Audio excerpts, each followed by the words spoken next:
হসিনপুর গ্রামের সবাই এক রাইতে ময়রা সাপ হইয়া গেছিল। কেউ আমাকে দাফন করতে আসে নাই।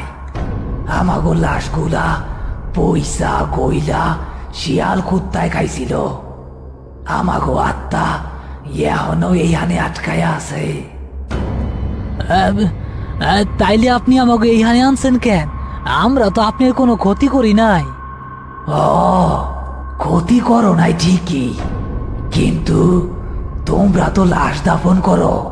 তোমাগো হাত দিয়া দাফন হইলে লাশ শান্তিতে ঘুমায়। আমরা 20 বছর ধইরা দাফনের লাইগা তরসাইতাছি। আইস তোমরা আমাগো দাফন করবা, আর দাফন শেষ না হওয়া পর্যন্ত এই গ্রাম থেকে বাইর হইতে পারবা না। বৃদ্ধের কথা শেষ হতেই গ্রামের সেই মৃত মানুষগুলো করিম আর রতনকে চারপাশ থেকে ঘিরে ফেলল। তাদের ঘোলাটে চোখগুলো করিম আর রতনের দিকে স্থির। তাদের ফ্যাকাশে হাতগুলো যেন করিম আর রতনকে ধরার জন্য এগিয়ে আসছে।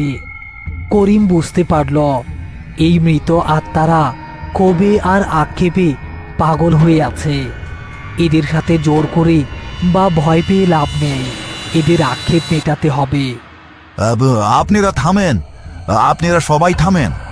করিমের ভারী গলার আওয়াজে মৃত মানুষগুলো একটু থমকে দাঁড়ালো। বৃদ্ধ লোকটাও করিমের দিকে তাকালো। আমি মানতাছি আপনি লগে অনেক বড় অন্যায় হইছে।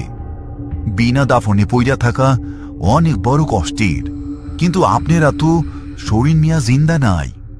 আপনারা তো সবাই আত্মা। আত্মারে তো আর মাটির তলে কবরে দাফন করা যায় না।